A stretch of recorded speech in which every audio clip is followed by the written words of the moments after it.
Sover Media filɛbagaw ani an lamɛnbagaw foli ani tantoli an b'a di aw kelen-kelen bɛɛ lajɛlen ma an b'a ladɔnniya k'a fɔ bi an bɛ école ko ale hukumu de kɔnɔna la ka sanga ni min ye gouvernement ale ye hakilina min ta waleya jugu minnu n'u bɛ ka kɛ an ka kalanso olu kɔnɔna la i n'a fɔ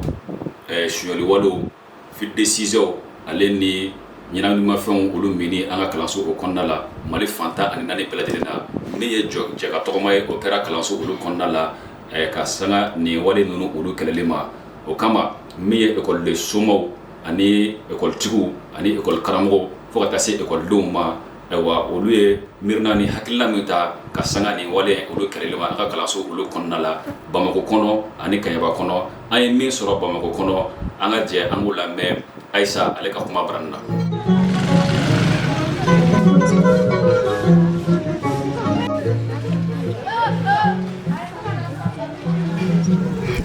Sover Media filɛbagaw an ka foli bɛ aw bɛɛ lajɛlen Mali kɔnɔ fo ka taa se Mali kɔkan ma ka kɛ ni aw ka wagati olu cogoya ko bɛɛ lajɛlen b'a kalama k'a fɔ ko examen olu kɔni sera o kun kɔnɔ la an ka gouvernement fo ka taa se ministère de l'éducation ma olu kɛlen don k'u bolo di ɲɔgɔn ma ka wulikajɔ bila sen kan wulikajɔ minnu bɛ kɛ sababu ye fraude minnu bɛ kɛ an ka milieu scolaire la fo ka taa se sujet ka fiti ma ani ekɔlidenw minnu bɛ ni olu kɔni bɛ excitant ta ka wulikajɔ kɛ cogoya min na dankari bɛ se ka kɛ o la o kun kɔnɔ la an kɔni wulila ni ka taga Ɲamakɔrɔ ni hɛrɛma kɔnɔ ka taga ekɔliso dama dama ka taga o ekɔli promoteur ɲininka directeur fo ka taa se ekɔli maître dɔw yɛrɛ ma ani ekɔlidenw ma olu kɔni ye hakilina min sɔrɔ ka fɔ an ye nin hukumu kɔnɔna la an ka jɛ an k'olu lajɛ ɲɔgɔn fɛ.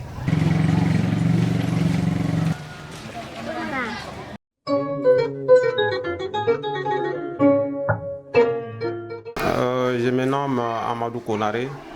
je suis le directeur de l'école privée Amidou Kolaro Bokoum. Notre école se situe à Kalabankoro Heremakono. Bon, je sais qu'il faut la parce que wulikajɔ min don fo an bɛɛ ka jɛ ka fara ɲɔgɔn kan gouvernement dama se ka dilanni kɛ parce que fo parents d'élèves ka fara gouvernement de kan mesure ninnu na u bɛ se ka don ba la cogoya min na sinon ni gouvernement kelen y'a ta ni parents d'élèves ma jɔ u jɔyɔrɔ la je pense que a bɛna kɛ fɛn ye mun dɔɔni b'a jɛ quoi. Ne madame Awasi Jakite ne kɔni hakili la n'u ye wulikajɔ kɛ o bɛ sɔn ka kɛ sababu ye ka camanba de bɔ a ko la il faut que nin fɛn ninnu ka dabila ekɔliso la yɛrɛ de sujet man kan tɛ ka fit kɛ donc an bɛ u bɛ fɛ ka nin laɲini mun kɛ nin ka kɛ nin ye ko ɲɛnamaba de ye et puis nin ka fisa yɛrɛ de ekɔlidenw ma il faut que bɛɛ ka i ka kalan kɛ i ka propre effort la o ka fisa sujet ka fit kɛ i ka taa lajɛ i k'a kɛ ça ce n'est pas une bonne chose donc ne kɔni bɛ mun fɔ k'a fɔ bɛɛ de k'i cɛsiri nin ye bɛɛ de ka cɛsiri hali gouvernement dɔrɔn tɛ hali an parents d'élèves fɛnɛ b'a la maîtres an bɛɛ de b'a la an bɛɛ de ka fara ɲɔgɔn kan ka kɛ jamakulu kelen ka nin hakilina in kɛlɛ kɛ pour que vraiment caman ba ka bɔ nin sujet fit ko in na. Je m'appelle Aramatou Sangare Madame Kenta. Ne hakili la u ka wulikajɔ bɛ se ka kɛ sababu ye hali n'a ma ban pewu caman bɛ se ka bɔ a la. Moi c'est Traoré Yakuba. Je suis le promoteur de l'école complexe scolaire Tenen Diabaté. L'école Tenen Diabaté se situe à Kalabankoro et Remakono, vers Wereda. Bon, moi je pense que c'est normal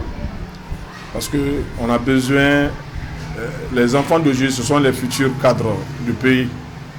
Et si on ne trouve pas des solutions avec des fraudes massifs, il va arriver à un moment donné, on va pas le résultat attendu et je pense pas que si on va atteindre ça. Et je pense que ça c'est normal parce que les enfants d'aujourd'hui ils sont habitués à ça. Ça veut dire que les fraudes, les téléphones et autres là, d'autres même qui se disent que bon, ils passent toute l'année à ne pas réviser, ils attendent toujours de dire que bon moi j'ai mon petit plan B. Et qui est de faire rentrer soit des sujets déjà corrigés mais des téléphones. Moi je pense qu'avec cette mesure, vraiment cette mesure est à saluer, vraiment.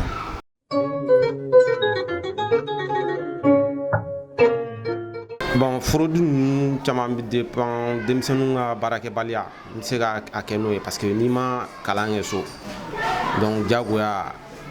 i bɛ suɲɛli sira de ta sinon n'i ye baara kɛ a ma se i ka cahier doni cahier bolo examen salle kono bien ka fɛn dɔ sɛbɛ buru an ka don n'o ye donc ne kɔni b'a kɛ baarakɛbaliya dɔrɔn de ye so. Je me nomme Foli Doumia, me 9e na. Bon, defu sera an ka leçon ta, an bɛ leçon ta, an bɛ exercer, an bɛ révision fana kɛ. Bon, ne kɔni bɛ min fɔ ekɔlidenw ye an ka leçon ta, an ka sujet, an ka jigi bɔ sujet fitigi kan quoi, parce que a bɛ ekɔliden ban leçon ta ma et puis encore hali n'i ye sujet sɔrɔ hali n'i ye sujet sɔrɔ i tɛ se ka n'a sɔrɔ i ma leçon ta ka kɔrɔ a bɛ gɛlɛya i bolo quoi. Ne tɔgɔ Setu Marigo, 9e année. Bon, n bɛ ka n ka leçon ta, ka n ka leçon réviser ani ka exercer quoi. Ne bɛ mun f'u ɲɛna u k'u ka leçon ta k'u jigi bɔ fitigi kan quoi. Parce que sujet bɛ se ka fitigi u bɛ tila k'a changer quoi. N'i jigira o kan ni sujet changer la n'i y'a jɛ o yɛrɛ de ka problème.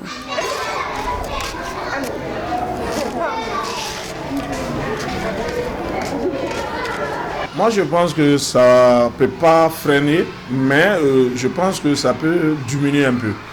Parce qu'avec ça, autrefois, il n'y avait pas ça. Les enfants, ils étaient laissés à eux-mêmes parce que les enfants pouvaient même avoir le sujet à 48 heures avant l'examen.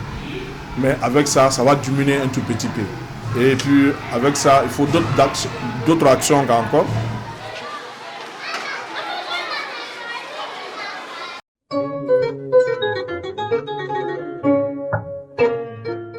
Bon, si j'ai fiti an tɛ se k'a fɔ ko ekɔlidenw yɛrɛ ka fɛn fosi t'o la parce que ekɔlidenw tɛ sujet choisi donc sujet bɛ bɔ yɔrɔ jan de depuis ministère la bon an tɛ se ka ekɔlidenw kɔni accuser o la parce que dɔ de bɛ bɔ n'a ye k'a di ekɔlidenw ma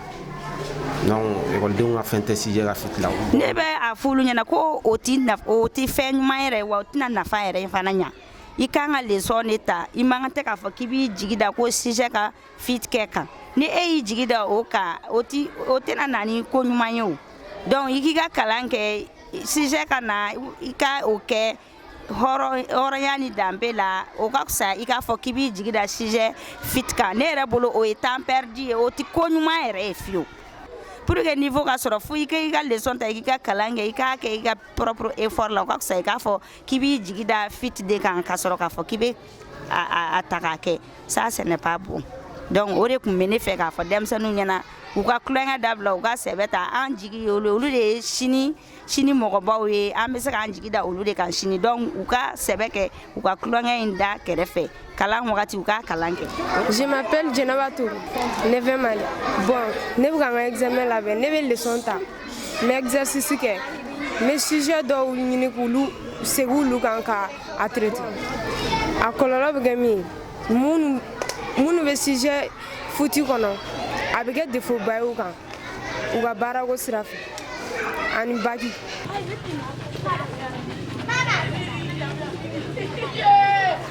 Kalan filɛ fɛn min b'i kunkolo la o de y'i ta ye min b'i kunkolo la o de y'i ta ye sinon k'i sigi k'a fɔ ko ni sujet ye fiti kɛ i bɛna min k'o la o tɛ e kunkolo la ta ye o donc i bɛ tagalen ɲɛfɛ tu auras des problèmes i bɛ problème ba sɔrɔ kɔfɛla la depuis fitini i janto i yɛrɛ la faut essayer à prendre les leçons i bɛ leçon ta n'i ma min faamuya mɔgɔw bɛ yen nɔ o kama mɛtiriw bɛ yen i fa bɛ yen i ba bɛ yen ni mɔgɔ min fa ma kalan i b'a sɔrɔ o ba kalan na ni min ba ma kalan i b'a sɔrɔ o fa kalannen don i b'i fa ɲininka ou bien i b'i ba ɲininka karisa ne bɛ fɛ ka nin kɛ tan ne ma a faamuya n'u b'a ɲɛdɔn u b'a ɲɛf'i ye n'u t'a ɲɛdɔn mɔgɔ minnu b'a ɲɛdɔn u b'i bila ka taa yen nɔ olu b'a ɲɛf'i ɲɛna i ka leçon ta i yɛrɛ la ne bolo o de ka ɲi nɔ i k'i jigi da ni sujet ye fiti kɛ kan. Je m'appelle Chata Koulibaly, 9e année. Bon, ne bɛ ka n ka defu labɛn min ye o ye ka leçon ta ka tila ka sujet kɔrɔw ɲini ka to k'olu traiter yanni defu don cɛ. Bon, ne bɛ se ka min fɔ ne yɛrɛ ekɔliden de ne bɛ se ka min fɔ o la mɔgɔ si ka n'i jigi da ko sujet bɛ futi kɛ bɛɛ k'i ka leçon ta normal la parce que ni sujet ye futi kɛ a bɛ se ka dɔ niveau jigi dɔɔnin wa i bɛ se k'a lajɛ k'a sɛbɛn mais niveau bɛrɛ tɛ k'i la.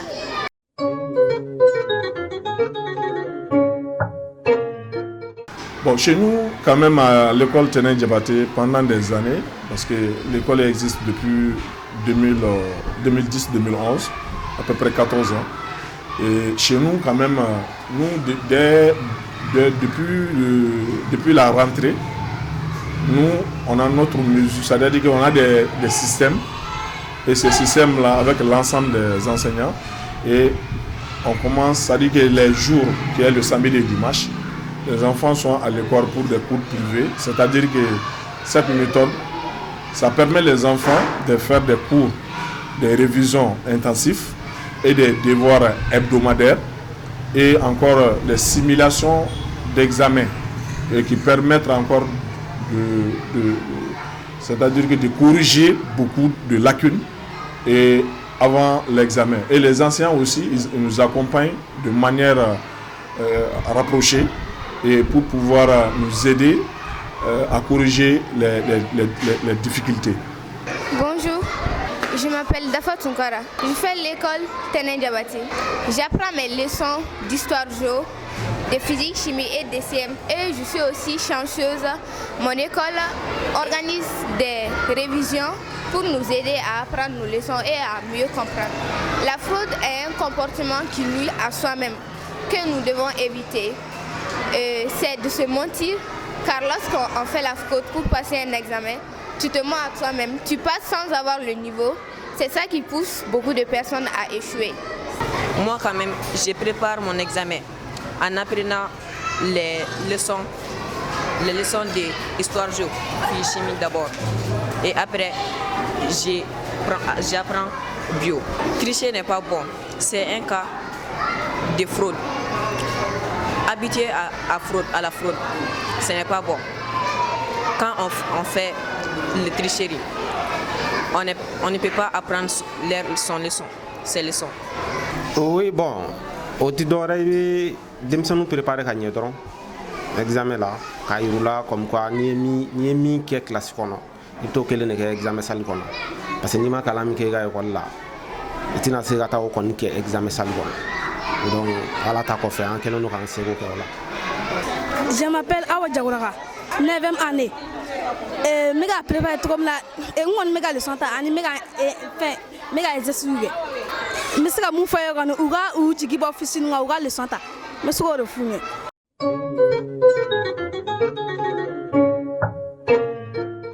Wele dafa mene bolo an janto an denw na kalan tɛ ekɔliso dɔrɔn ye à la maison denmisɛnnin kan ka suit ni den bɔra ekɔli la karisa aw ye mun kɛ bi mun fɔra aw ye ekɔli la i b'a ka kaye minɛ k'a ka kaye lajɛ ni den bɛ règle la yɛrɛ i yɛrɛ b'a dɔn n'a tɛ règle la fɛnɛ i b'a dɔn a bɛɛ kana to ekɔliso ma quoi an b'an seko kɛ olu fɛnɛ k'u seko kɛ n'a fila farala ɲɔgɔn kan an b'a dɔn an bɛ sɔn ka nɔbɔ ko la n'Ala sɔnna ma. Bon, on est wele dami bla, oye beki hakili to iga demsenna. Donc comme ami wakati muna examen yɛrɛ surunalen don. Donc an kana denmisɛnninw ye k'u to yen an k'u dɛmɛ parce que denmisɛnninw de don. A bɛ se u bɛ fɛn dɔw kɔnɔna la olu yɛrɛ t'a dɔn min don. Donc ni parent tora k'a dɛmɛ a bɛ se ka kɛ sababu ye den yɛrɛ bɛ courage fana ta k'a ka cahier lajɛ ka leçon ninnu ta. Je me présente Maïmna Habib Diallo, 8e année. Je les conseille ou les leçons ta ou exercice ou réviser ou sujet ou traité quoi calanque ou copier les fenga betui. À ce que je peux dire oye ou jigi bo fitiga parce que fiti est mai ni fitiga c'est que fenga do et ni sujet na fitiga ça ni emal leçon foi ta c'est que na ni problème iga kalana. Mais bon examen souhaité ou a fene ou leçon ta ou concentré ou namara on fait on bet ou tricher les nouveaux ben éviter. Bon, l'appel que j'ai à lancer à l'endroit des parents d'élèves c'est que aujourd'hui les enfants qui sont avec nous, c'est des enfants qui sont notre avenir et c'est eux qui sont l'avenir de ce pays-là. Mais si on laisse tout à la portée de l'enfant, et je pense que cet enfant-là, on ne va pas prétendre à lendemain pour ces enfants-là. Parce qu'aujourd'hui, il faut reconnaître que le Malikoura qu'on veut construire, et c'est ce Malikoura-là qu'on veut toujours des meilleurs. Et ces meilleurs-là, il faut que les parents sachent que et pousser ton enfant à faire des fraudes, moi je pense que ce n'est pas la solution. Voilà. Je peux que le remercier pour tout ce qu'il fait pour nous, pour toute l'aide qu'il nous apporte et le soutien. Ce que j'ai à lui donner, c'est de leur dire que la fraude est un comportement que nous devons tous éviter. Bon, Dakar Moumene Bolo, Ore, parents ka ou janto demsanu na kosobe, ou janto demsanu na ka ou bla ou ka lisonta, ou kana uto ou yerema. Chama meke école so konna na ambe ou kala ambe fembe me école kala dante école droit donc parents fana ka janto demsen na sokonna na wasa aga saka kalange pour que demsen nga kishi ni ko sugu nunuma ni ti ko nyana mayene ko nyana man foi de teni donc anga kalange kala ne be mo nafa anga kalange ori kapsa bema ori anga demsen nga avenir yere ko sobe.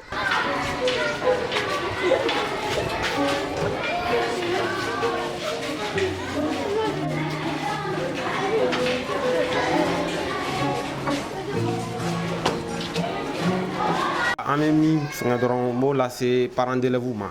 ani gouvernement fana parce que bɛɛ jɔyɔrɔ de bɛ école la n'i y'a mɛn école d'abord c'est les parents d'élèves le gouvernement kɔni bɛ denw ta en charge mais fɛngɛba yɛrɛ bɛ parents d'élèves de bolo parce que ni anw ma jɔ an jɔyɔrɔ la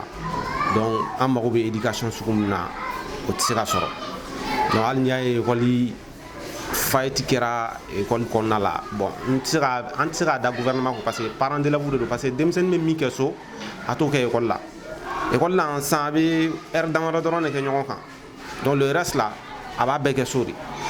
donc ni parent ma hakili to den ka encadrement la so donc je pense que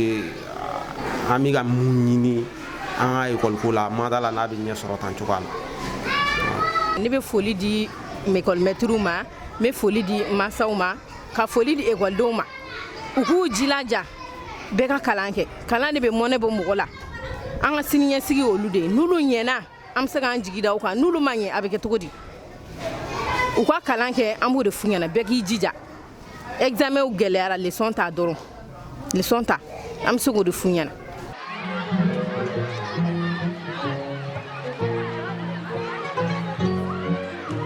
Moi, ce que je peux dire aux élèves de notre établissement et les élèves d'ailleurs, c'est voilà, c'est d'être amis avec leur cahier. Voilà, d'être amis avec leur cahier et de ne pas compter sur quelqu'un d'autre. Et l'effort personnel est mieux que de dire que voilà, moi je vais avoir un plan B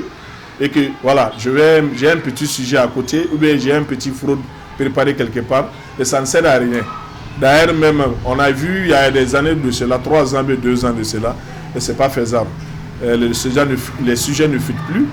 Et puis, en même temps, encore qu'il y a de rigueur maintenant dans les salles d'examen. Et avec ça, il faut compter sur vos cahiers et non sur la fraude.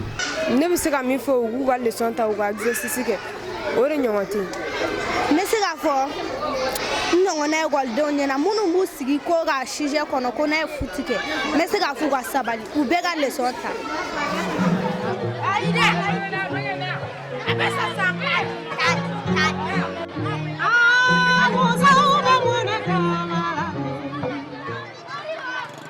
Vraiment, je salue tout le monde et surtout votre télé et je vous souhaite bon vent.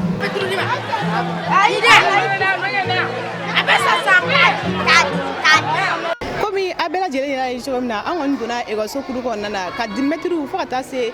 directeurs ani élèves ka ɲininkali kɛ olu la an hakili la a ye faamuyali ko ɲuman sɔrɔ nin na kosɛbɛ a kɔni ɲininen don gouvernement mɔgɔ fɛ u k'u cɛsiri u ka nin baarakɛta ninnu fɛ kosɛbɛ hali ninnu ma se ka fraude ninnu k'u ban pewu u kɔni ka kɛ sababu ye ni ka caman ba ni ka o bɔ fraude la cogoya min na an ka Mali école bɛ se ka don ba la cogoya min na o hukumu kɔnɔna na an y'a jateminɛ k'a fɔ ko kalan kɔni dan tɛ Bamakɔ kɔnɔna ye wa examen kɛla dan tɛ Bamakɔ kɔnɔna ye o hukumu kɔnɔna na an y'an sɛnsɛn ka se fo Kɛɲɛba ka taga yen nɔ fana ka taga ekɔliso dama dama la ka taa ɲininkali tɛngu ye ekɔlidenw na fo ka taa se directeurs ma olu fana y'u hakilinataw fɔ an ye an ka jɛ an k'olu fana lajɛ ɲɔgɔn fɛ.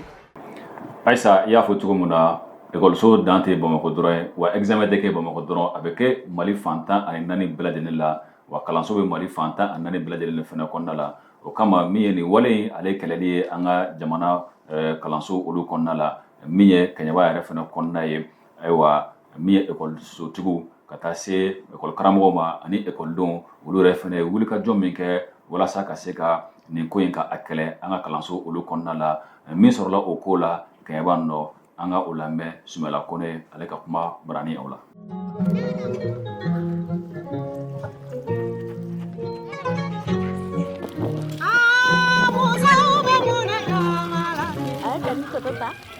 Ne tɔgɔ ye Isaba Jakite. Ne ye Balabugu Second Cycle Directeur. Ne y'a ye ekɔlidenw bi bi na caman bɛ yen nɔ u b'u jigi da sujet ka fiti ani fraude ɲɔgɔn copier kan. Dɔ wɛrɛ tɛ kelen an ka autoritéw sen b'a la, parents d'élèves fana sen b'a la, maîtres fanga t'u bolo bilen. Munna autoritéw sen b'a la? N y'a fɔ cogo min na fanga tɛ maîtres bolo. Bon sujetw fana u bɛ bɔ sanfɛ de ka jigin. N'i y'a ye u b'u jigi da fiti kan, sujetw bɛ bɔ yɔrɔ min na, n'i y'a sɛgɛsɛgɛ fiti bɛ kɛ yen yɔrɔ ni a tilan yɔrɔ de ni ɲɔgɔn cɛ. Donc fo autoritéw k'u kɔlɔsi o yɔrɔ la kosɛbɛ kosɛbɛ. Filanan, maîtres filɛ nin ye, n'i ye fɛn o fɛn kɛ n'i y'a kɛ ka gɛlɛya, n'Ala y'a kɛ ni fangalataga bɔra la, fangalataga a saba o saba e bɛ taa sɔrɔ 2 maîtres ka jɛ bɛ kɛ juru y'a bolo. Ne ka hakilina ye min ye sujet ko ninnu na, n kɔni n bɛ se ka min fɔ denmisɛnninw ye dɔrɔn bɛɛ ka se ka labɛn sabati k'a dɔn k'a fɔ n ye kalo 9 min kɛ bin ka wuli la sɛgɛn na n ka fɛn dɔ bɛ ɲɛ n kan ka se k'o don ba la. Ka miiri kalanfaw fana ka sɛgɛn ma n nɔfɛ n ka se ka o fana don ba la. Donc u k'a lajɛ vraiment de grâce u ka dɔ b'u kɛnɛciw la u ka leçon ta u k'u jigi bɔ fiti ko ninnu kan puisque an bɛ yɔrɔ min na ko sisan hali ni fiti kɛra hali ni e ye sujet sɔrɔ i bɛ passer de ko parce que ko min b'i kunkolo la n'i ma taa o yɔrɔ sɔrɔ ɲɛfɛ i b'a ye a bɛ gɛlɛya i b'a kɔlɔsi hali an ka concours caman bɛ yen i b'a sɔrɔ diplôme bɛ mɔgɔ caman bolo u bɛ taa concours kɛ concours tɛ ɲɛnabɔ dɔwɛrɛ tɛ o puisque o ye diplôme sɔrɔ cogo min na ka na concours salle kɔnɔ o bɛ se ka caman empêcher. Donc ne kɔni bɛ ladilikan min fɔ bɛɛ k'i bolo digi den ka denmansaw ka yɔrɔ y'o ye denw fana u bɛɛ k'i bolo digi yɛrɛ kan pour que an ka se ka nin ko in kɛ ɲɔgɔn fɛ ɲuman na cogo min na. Ekɔlidenw fana kelen u tɛ sɔn leçon ta ma kosɛbɛ. Munna u tɛ sɔn leçon ta ma parce que u jigi bɛ fɛn dɔ kan fɛn min man ɲi. O yɔrɔ in na n bɛ parents d'élèves b'u interpeller n b'u wele parce que den somɔgɔw olu de kan ka école maîtres dɛmɛ. E denw kan ka leçon ta so, e den tɛ leçon ta so, a tɛ sigi so, a ye o ye a bɛ gɛrɛn na, e ko k'e den bɛ kalan na, a ka gɛlɛn dɛ. An y'a ɲini denmansaw bɛɛ lajɛlen fɛ ko san kɔnɔ u ka n'u denw lajɛ hali n'a kɛra kalo kɔnɔ siɲɛ 1 siɲɛ 2 ye a ye n'a lajɛ ekɔliso la an denw kibaruya bɛ cogo jumɛn na ni kibaruya min bɛ yen nɔ denw b'o dɔn somɔgɔw fana b'a dɔn. Anw bɛ yan o de kama. En ce moment an ni mansaw bɛ ɲɔgɔn dɛmɛ kelen kelenninw bɛ na dɛ mais n'i y'a jate minɛ mɔgɔ 100 o 100 min bɛ na san kɔnɔ a tɛ tɛmɛ mɔgɔ 1 mɔgɔ 2 kan. Bɛɛ dun ɲɛ b'a den na bolon kɔnɔ bɛɛ ɲɛ b'a den na den bɛ min na cigarette bɛ min fɛn bɛɛ bɛ kɛ mais fɛn tɛ bɔ a la bɛɛ den ka di ye ni den ka di ye i k'i den lakasi fɔlɔ ni m'i den lakasi den b'i lakasi.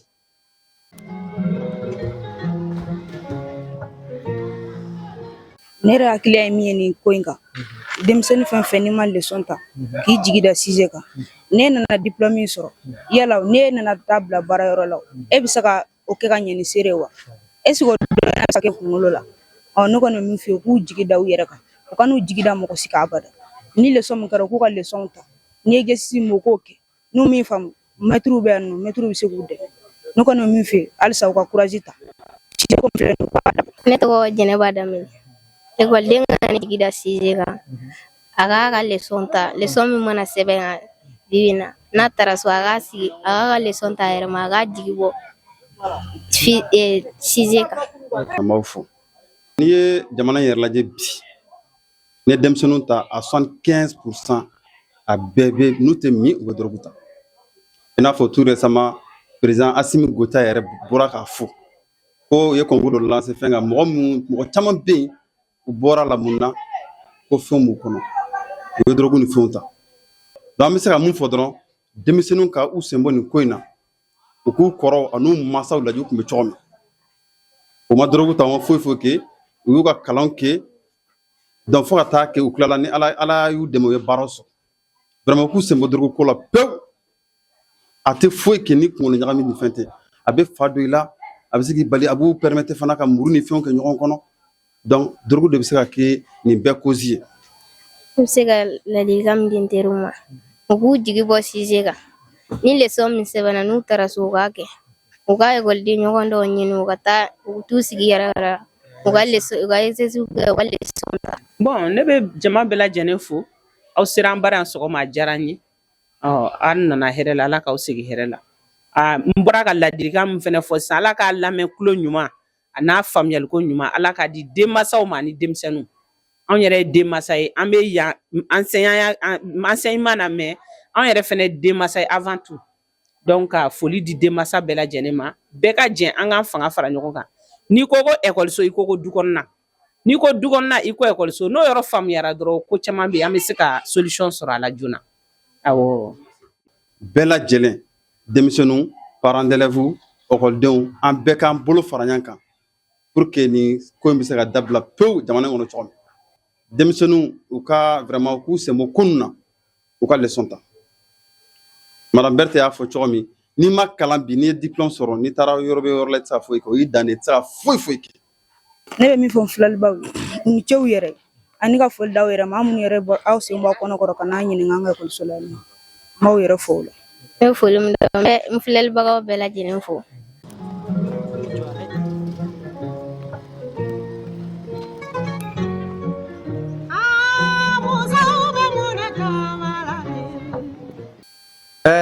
Ne bɛ aw fo fɔlɔ parce que aw bɛ baara min na n bɛ se ka fɔ nin y'a siɲɛ fɔlɔ ye u ka se anw ma n'aw bɛ to ka nin kɛ san daminɛ ka taa bila san laban na même si c'est 3 fois par an a ka d'an ye yanni n ka se foli ma n b'o o yɔrɔ foli lase aw ma fɔlɔ ka ɲini den somɔgɔw fana fɛ u k'u bolo di ɲɔgɔn ma.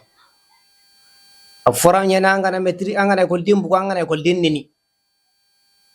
an kɔni min se b'an ye an bɛ se ka min kɛ o ye ka kalandenw kalan k'an k'o dɔrɔn de kɛ mais n'u yɛrɛ nana lajɛ k'a fɔ ko nin de bɛ yen u bɛ se ka min k'u denw na ka pression min k'u kan walasa an bɛ se ka ɲɔgɔn dɛmɛ denw bɛ se ka ɲɛta sɔrɔ wa denw kɔlɔsi aw da donna fɛn dɔ la min ye drogue ko kuma ni cigarette min ko kuma ye. Denmansa caman b'a kalama mais foyi tɛ bɔ a la ekɔlidenw bɛ muru ɲɛsin ekɔlidenw maître ma u bɛ busanw ta ekɔli maître kama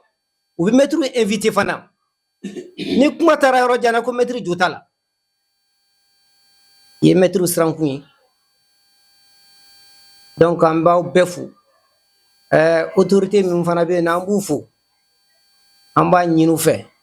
kalanko u k'u hakili to a la kosɛbɛ. U k'u hakili to a la u ka fanga di ekɔli karamɔgɔw ma ni fanga ma di ekɔli karamɔgɔw ma kalan tali ɲɛfɛ a ma nɔgɔn dɛ kalan nasɔn a kɛra madrasa ye o a kɛra ekɔli privé ni public a bɛɛ fanga t'an na dɛ an kɔni b'aw fo an b'a ɲini aw fɛ aw ka kuma lase yɔrɔ jan na ka ɲini aw fɛ fana aw ka nin min filɛ nin ye aw ka multiplier. N'aw y'a multiplier masa caman bɛ yen nɔ min tɛ nin dɔn u bɛ se ka kɛ sababu ye ka fara an kan walasa an ka jɛ ka denmisɛnninw kalan k'u bila sira ɲuman kan. Merci.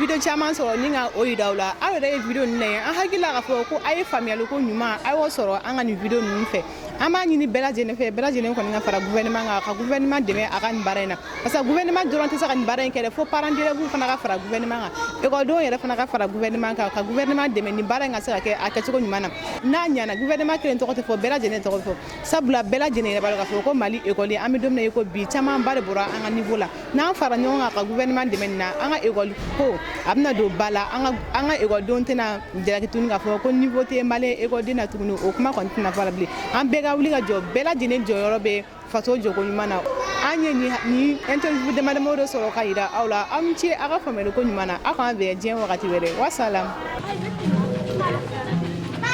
an b'an ka gouvernement fo a ka nin hakilina ɲuman ye n'a ka nin miirina ɲuman ye tali la ka kɛɲɛ k'a ɲɛsin an ka kalanso olu ma sabu an bɛ don min na i ko bi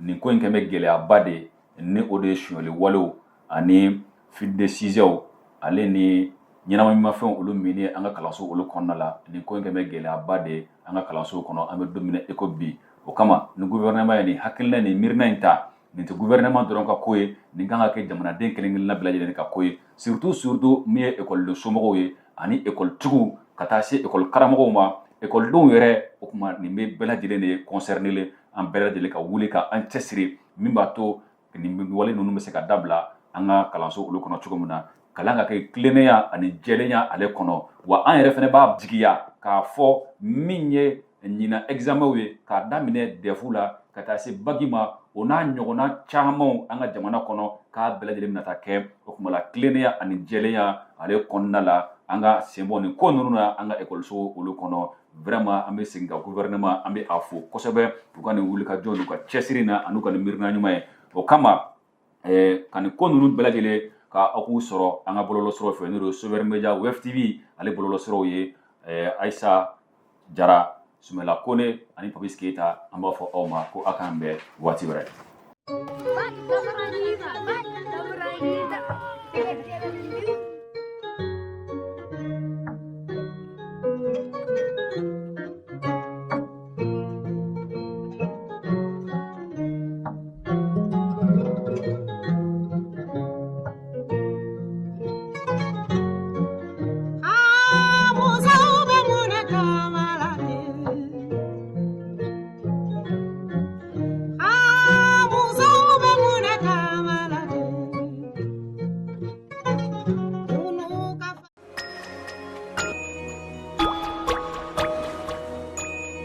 you